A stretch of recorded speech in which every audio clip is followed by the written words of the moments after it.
15 సంవత్సరాల అనుభవం ఆంధ్ర, తెలంగాణ, కర్ణాటక, తమిళనాడులో లక్షల మంది నమ్మకమైన కస్టమర్ల సంతోషాలకు నిలయమైన మీ నివాసానికి అందమైన చిరునామా. చూస్తుంటారు నా ఇంటర్వ్యూస్?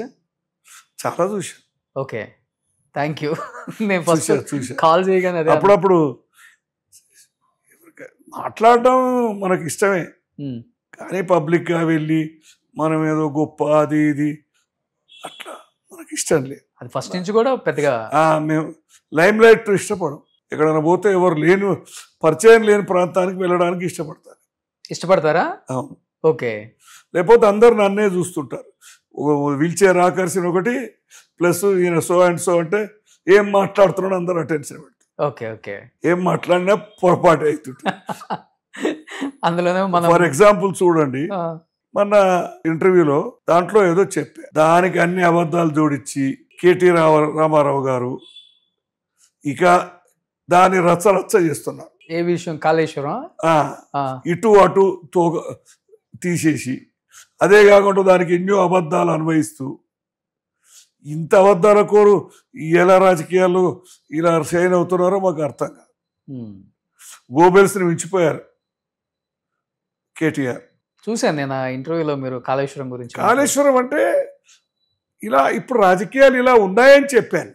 రాజకీయాలు ఇప్పుడు హైపర్ బోల్ ఎక్కువ ఉంది, అతిశయం ఎక్కువ ఉంది అని చెప్పడం నా ఉద్దేశం. ఓకే. ఒక కాళేశ్వరం అని కాదు, దాన్ని ఈకలు తోకలు జోడించి అన్వయించి ఇలా గోబెల్స్ మించిన వాళ్ళు ఇప్పుడు ఉన్నారని నేను ఇప్పుడు స్వానుభవం అయింది. చూస్తూనే ఉన్నాం రోజు రాజకీయాల్లో, కానీ నాకు స్వానుభవం అయింది. ఎలా వక్రీకరణలు చేస్తారు, ఎలా ఒకటికి 1000 రెట్లు 1 కోటి రెట్లు చెప్తారు అర్థమైంది. ఓకే. ఇప్పుడు అంతా డిజిటల్ ప్రపంచం కదా. డిజిటల్ అని కాదు, మీరు అన్నట్లుగా అటు ముక్కని ఇటు ముక్కని తీసుకొస్తారు, మధ్యలో తీసేస్తారు. సో సాక్షాత్తు రేవంత్ రెడ్డి మామ మాట్లాడిన మాటలు వింటే మీకు అనుకుని టైటిల్స్ పెడతారు. ఇంకా ప్రతి మీటింగ్లో అదే చిలక పలుకులు, అవే అబద్ధాలు, అదే స్లోగన్స్. మీరు పార్టీలో ఉన్నప్పుడు ఆయన అసలు ఇంకా ఎంట్రీ ఇవ్వలేదా? యాక్టివ్ ఉన్నారు అసలుకి? అప్పుడప్పుడే వచ్చారు. 2007-8లో పరిచయమే, నాకు చూశారు. కానీ అంత ఆయనతోటి సాన్నిహిత్యం మాట్లాడారు అలవాటే. ఓకే. కవిత గారు కూడా తెలుసు. ఇప్పుడు చూస్తున్నారు మొత్తం పటాపంచలు అయిపోయింది. కవిత గారు ఇంకొక పార్టీ పెట్టబోతున్నారు, ఇటుపక్క కుటుంబ విభేదాలు. ఎలా చూడొచ్చు అంటే ఒకే కుటుంబంలో ఇంతమంది రాజకీయ నాయకులు ఉంటే ఇదే జరుగుతుంది చివరికి అనేది జగన్ కుటుంబం చూసినప్పుడు అర్థమైపోయింది ఏపీలో. ఇక్కడ తెలంగాణలో మళ్ళీ స్టార్ట్ అయిపోయింది. ఇది ఎవరికి ప్లస్ అవుతుంది, ఎవరికి మైనస్ అవుతుంది అనే దానికి వాళ్ళు కూడా చెప్తామండి. ప్రజలు నిర్ణయిస్తారు, ఆఖరికి ప్రజలు నిర్ణయిస్తారు. పార్టీ పెట్టే అవకాశం ఉందంటారా అసలుకి? చెప్పలేము సార్, రాజకీయాలు ఏదైనా సరే కలిసిపోవచ్చు, పెట్టవచ్చు. కానీ కేసీఆర్ గారికి ఉన్నంత టాలెంట్ కూతురికి ఎక్కువ ఉందంటారా, కొడుకు ఎక్కువ ఉందంటారా సార్? మీరు దగ్గర నుంచి చూశారు కాబట్టి. వాళ్ళని ఎక్కువ చూడలేదు, బయట చూసింది. అప్పటికి నేను 2008లో, ఆమె కూడా అప్పుడే కొత్తగా వచ్చారు. ఎవరు? కవిత కానీ కేటీఆర్ కానీ. ఓకే. ఆయన 2009లో కదా ఎమ్మెల్యే అయింది. అవును. అప్పటికి నేను టీఆర్ఎస్లో లేను, రాజకీయాల్లో తప్పుకున్నా.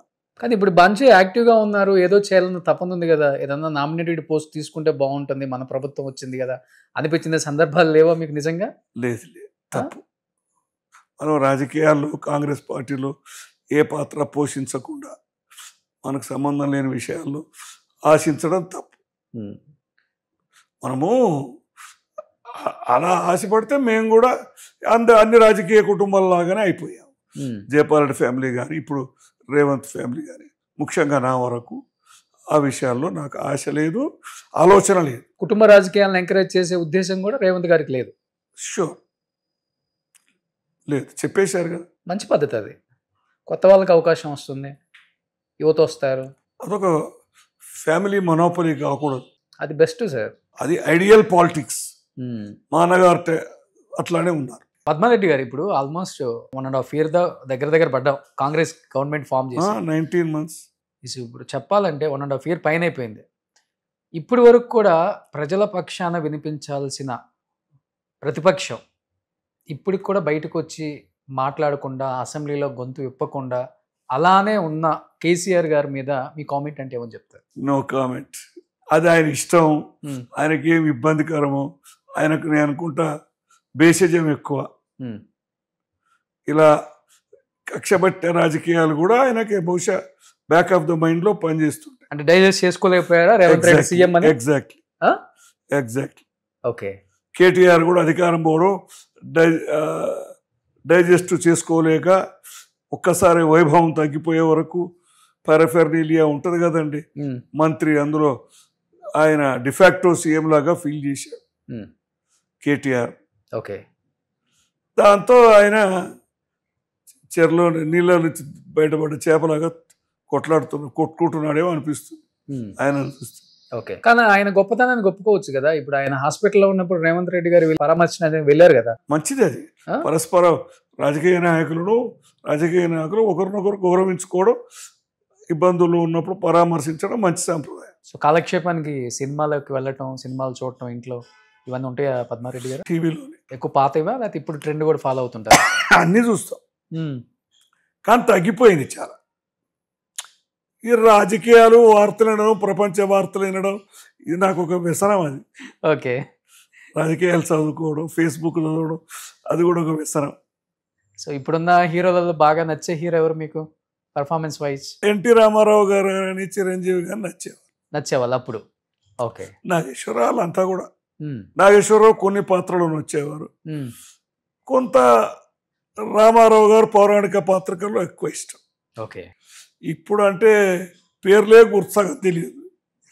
ఈ ప్రభాస్, చిరణ్, వీళ్ళు తప్పితే ఆ, ఎక్కువ తెలియదు. సో ప్రభాస్, చరణ్ బాగా ఫాలో అవుతారు? ఫాలో తెలుస్తారా అన్న? తెలుస్తారు. ఎన్టీఆర్ జూనియర్ ఎన్టీఆర్. ఇక నిన్న మొన్న అందరు వచ్చారు కదా. పుష్పరాజా, అల్లు అర్జున? అల్లు అర్జున్. ఓకే. చూసారా పుష్ప 1, పుష్ప 2? చూశాను. ఓకే. ఎలా అనిపించింది? ఇవాళ రేపు అదే నచ్చుతుంది. వచ్చింది అది, మాకు నచ్చవు అవి.